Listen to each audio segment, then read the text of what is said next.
Welcome to my YouTube channel. तो बच्चों, आपसे जो वादा किया उसी के अनुरूप लास्ट वीडियो में हमने 7 चैप्टर पढ़ा था, उसमें से डिस्टेंस वाला क्वेश्चन, दूरी वाला क्वेश्चन किया था। आशा करता हूँ आपने इसकी प्रैक्टिस कर ली होगी। तो 8th चैप्टर जो कि सबसे ज्यादा कठिनाई बच्चों को कराती है, तो इस ट्रिग्नोमेट्री में, त्रिकोणमिति में, तो इस साल आपको बच्चों बोर्ड ने एक सहूलत दे दी है कि इस अध्याय में से, इस चैप्टर में से केवल 2 मार्क्स का क्वेश्चन आएगा और इसमें 4-4 एक्सरसाइज है। तो 2 मार्क्स का क्वेश्चन ऑब्वियसली उसी के स्टैंडर्ड का आएगा, ज्यादा बड़ा क्वेश्चन आना नहीं है। तो जैसे आपको बता दिया गया है कि इंपॉर्टेंट क्वेश्चंस ही हमारे इस चैनल पर आपको मिलेंगे इंशाल्लाह। इसके बाहर बहुत कम संभावना है कि इनके बाहर क्वेश्चन बोर्ड एग्जाम में जाएंगे। तो 8th चैप्टर में से अगर आपको कठिन लगती है ये त्रिकोणमिति, तो कम से कम जो क्वेश्चंस मैं बता रहा हूं उनकी प्रैक्टिस कर लें, इंशाल्लाह उन्हीं में से क्वेश्चंस आने की संभावना है 99%। तो 8.2 एक्सरसाइज 8.2 का क्वेश्चन फर्स्ट का सेकंड, 2 क्वेश्चन को करने। मैं आपको फर्स्ट कराऊंगा, आप सेकंड की प्रैक्टिस करें। नहीं आए तो कमेंट बॉक्स में मुझे कमेंट करें, इंशाल्लाह नेक्स्ट वीडियो में आपको उसको हल कराने की कोशिश करूंगा, समझाने की कोशिश करूंगा। तो देखिए 8.2 में क्वेश्चन है, मान ज्ञात कीजिए इवैल्यूएट वैल्यूज है। 8.2 क्वेश्चन फर्स्ट का part first, sin 60 into cos 30 plus sin 30 into cos 60। इसका आपको मान ज्ञात करना है, वैल्यू फाइंड करनी है। तो आप अगर 8.2 में से त्रिकोणमिति सारणी पढ़ कर आए हो, मान याद करके आओ तो अच्छी बात है, वरना नहीं मान याद करके आए हैं तो मैं साइड में लिख देता हूं, आप इन मानों को कम से कम याद कर लें। हमारे पास sin 60 है, cos 30 है, sin 30 है, cos 60 है, 4 वैल्यूज है। तो आप केवल 2 वैल्यूज याद रखें।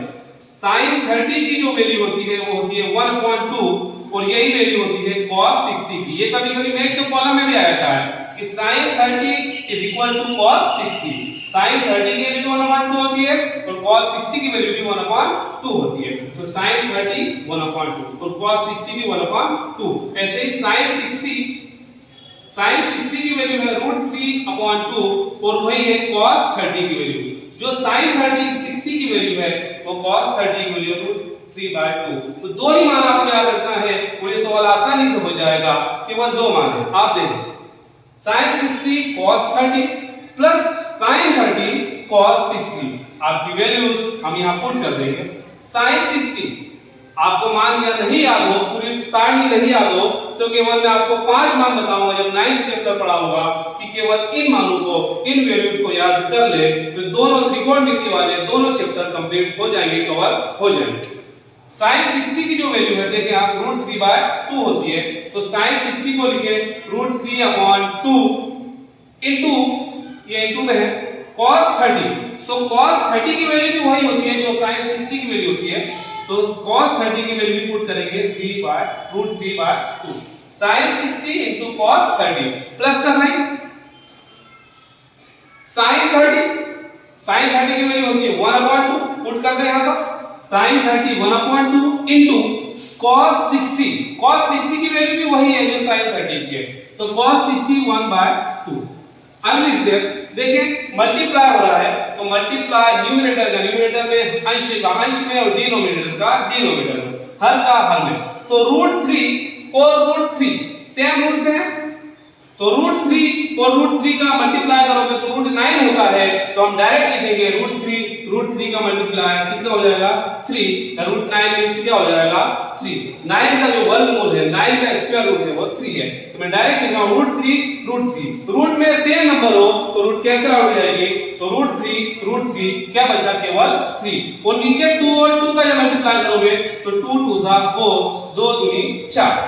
तो √3 का √3 में 3, 2 का 2 में क्या तो 4 प्लस ऐसे ही 1 से 1 को मल्टीप्लाई किया तो 1/2 का 2 में करेंगे तो 4।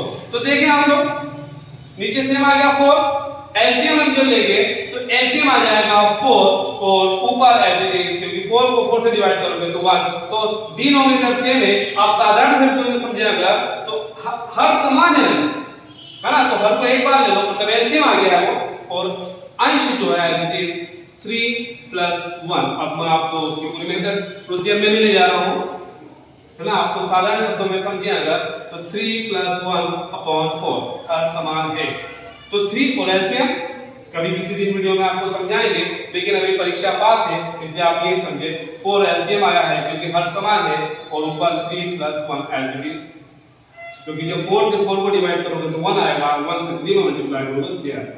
ठीक, अभी इतना ही समझे आप। यहां देखिए अगली स्टेप, 3 प्लस 1 4 अपॉन में ये 4 को 4 से जब डिवाइड करोगे या 4 से 4 कैंसिल होगा तो क्या आ जाएगा 1, तो वैल्यू आ गई 1। बड़ा आसान सवाल है, 8th चैप्टर में सबसे आसान सवाल। आपको अगर 2 वैल्यू याद कर ली तो ये क्वेश्चन करना बड़ा ही आसान लगेगा।